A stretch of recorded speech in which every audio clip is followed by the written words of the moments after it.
Hey everybody, it's me, your host, with the next episode of The Dark Tower. I know, the long-awaited video you all been waiting for. The lies I tell myself to keep going. But, regardless, we're about to go into Dark Tower number 4, Wizard and Glass.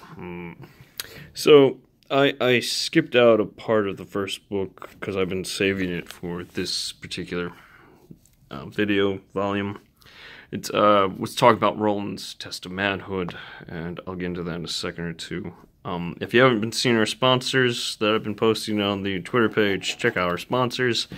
Nozla Cola, Limerick Foundries, North Central Positronics, and now the Sombra Corporation.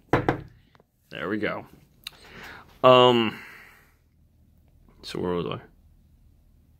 Oh yes, Blaine. Yes, Blaine challenges them to a riddle contest and drags them across the wasteland, torturing the pilgrims, or Kotet, our group of gunslingers. Blaine is defeated, though, by Eddie Dean's love of jokes, ill logic, and the ill logic in them defeats Blaine. It breaks Blaine's brain, and Eddie takes Roland's gun and blows the computer to pieces. And they crash in Topeka, Kansas. The Topeka, Kansas of the world of The Stand, where Captain Trips and Tube Neck have killed off most of the population. They find a new wheelchair for Susanna. There's a thing there called a thinny. It's like a liquid smoke thing that's between the worlds that's eating one world into another world. It's very dangerous. So, and there's also a glass castle off in the distance that looks like the Emerald City from Wizard of Oz. So, on one night, Roland decides to tell his Kotet the story of his first and only love, Susan Delgado, and what happened to him in the Barony of Magus with his two friends, Cuthbert and Cuthbert, I've heard it pronounced both ways, and Elaine. Those two will become two gunslingers he grew up with. They're his original Kotet who set out to, the first time they set out to the Dark Tower. And that'll all be explained. Now, what I skipped over in the first book is Roland found out that Martin, his father's advisor and sorcerer, has seduced his mother, and Roland, in his anger, challenges Court, their teacher, to his trials of manhood. If he passes the trials of manhood, he goes east to the barracks and begins training as a gunslinger. If he fails, he's sent west. Roland uses his pet hawk, David, and he bests Court, and he gets Court's stick and becomes a gunslinger apprentice. At the age of 14, he is the youngest gunslinger apprentice. His father became 16 at one time, was the youngest, but now Roland is the youngest. For safety reasons, his father, Stephen Shane, who knows about the affair between Martin and Gabriella, his mother, sends Roland out east to the Barony of Magus. The three of them go under assumed identities, and the reason they're out there is to count horses, count ships, boats, because Magus is off the clean sea, and their main trade is horses and fish. But they're mainly sent there, and they go under assumed names. Roland is Will, Cuthbert is Arthur, and Alon is Richard. But unbeknownst to them, John Farson, the good man, as I've mentioned in the books, has infiltrated the sleepy little town of Hambry in the Barony of Magus, where Roland and his Kotet end up. Now, as Roland's story begins, Eldred Jonas, a failed gunslinger, he was bested by Court's father and was sent west with a limp. And his two guys he's picked up along the way, Clay Reynolds and Roy DePape, who he's trained in the ways of the gun best they can. And, of course, they have guns, because bad men who get sent west always find guns. Are delivering a magical item of John Farson's to an ancient witch who lives on top of a hill, Rhea of the Coos Hill. They call her Rhea of the Coos.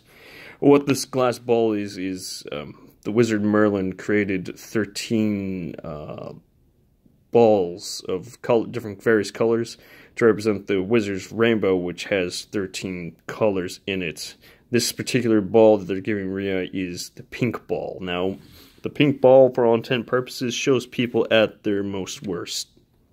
Their secret most worst. Like, a bank guy embezzling money, somebody stabbing somebody else over a dispute and dumping their body in a ravine or somewhere where nobody can find it. People at their worst. So, also on this night, Susan Delgado, the daughter of the former horse drover in Magus in the Barony, is on her way to see Rhea because Hartthorn, the mayor, has become love-struck with young, gray-eyed, blonde-haired Susan, and it's all he can think about. And if Susan promises to be his Jilly, his concubine, and bear Thorn a male child, they'll get land and horses and money and can be set for life. Now, Rhea has to prove Susan's honesty, and Susan and Rhea don't get along very well. Rhea's a very nasty character, but her honesty is proven. And along the road on the way back, she meets Will the first time, and it's an instant attraction, as they would put it. It was in their Ka, their destiny. I've talked about Ka before. I believe it's their destiny. Ka, like a wind, will come and sweep all your plans at nines, basically. They're immediately smitten and attracted to each other, and as things go, she asks Will, a.k.a. Roland, if you see him at Seafront, which is the mayor's house, see me for the first time. So they go to the mayor's house, they get introduced. Roland finds out that Susan is the Jilly, and he gets really upset with her, and they both actually get upset with each other.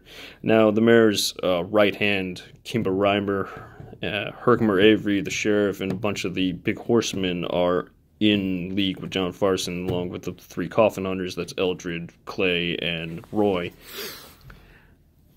There's so much to cover. I'm not even beginning. And Roy. So they're all in league with John Farson and the good men. So as it goes, Thorn is too busy, like I said, too busy to realize what's going on, and too lovesick for young Susan Delgado. And Roland and Cuthbert and Lane, they do their best to play to the roles they've been given by the affiliation. There's an incident at the Travelers Rest, which is the local bar, where a mentally handicapped kid named Shimi accidentally angers Roy, one of the coffin hunters. He's about to kill Shimi, but Cuthbert steps in and stops him. And basically, the gunslingers, the three young gunslingers, get the drop on the big coffin hunters, and the big coffin hunters get the drop on him. It's basically standoff. So that's like their first major encounter in the book. It's actually kind of humorous if you get a chance to read it. I suggest you do. What else? Can I keep going? I know. Also in Magus, their oil derricks, 19 pumps, they're still working, but there's no way to refine the oil, so they just keep shooting up and going back down the wells. That comes into play later. It's one of the reasons why John Farson is there, is to collect oil in the tankers, because he has a place where it can go and be taken to be refined and can be used to use the Great Old One's weapons. Now, and as it goes, Susan eventually helps Roland and the group. Roland and her make love. Now, Susan's aunt, Cordelia, she's a bit of a miserly, prudish woman. She realizes Roland and Susan fall in love, and she's going to break the promise to the mayor. And she renounces her as the family once Susan's pregnant with Roland's future child, because of the coitus between the two of them. So to get the boys in trouble, Jonas has Roy and Clay kill the mayor and Kimba Reimer. The guys are arrested for that. Now, as I said, there was a thinny when they landed in Topeka. There's a thinny inside a box canyon out along the horse area known as the Drop. So that comes into play too. So Susan helps Roland and the group escape. She shoots a deputy or two, and they escape back towards the drop, but Susan is captured. And while this is happening, Farson's men have arrived. Jonas and Rhea and Roy ride out with Farson's men, and Roland, Alon, and Cuthbert are desperately trying to catch up with them. Now, Rhea is been consumed by the glam of the Bend of the Rainbow. That's why she's coming with, because she claims that she's the ball's true mistress and the ball will only listen to her. That's not true. The ball is sucking her soul out, whatever soul the wretched creature has left. But Jonas and Roy, basically kick the crap out of Rhea, the old witch Rhea, and send her off, and they have the ball. So as it goes, there's a huge battle scene with the three gunslingers against this army of Farsons, and they get the best of them. Roland kills Jonas, Cuthbert kills Roy, they get the ball, they trick the John Farson's army into going to the box cannon with the Theny. The Theny basically lures them in with a buzzing noise, kind of like a Venus flytrap luring in a fly, and they all go in there and they all die, they all perish. And then, like I said, while that's happening, a madness, sort of weird madness after the murder of the mayor and the chancellor and what's going on out in the drop has spread across the land of Mage, across the town, because it's the end of the year fair.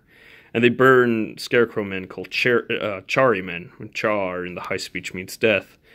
As a kind of a pagan rite, they paint his hands red, and they say, Charyou-tree, death for you, life for my crops, and they burn them.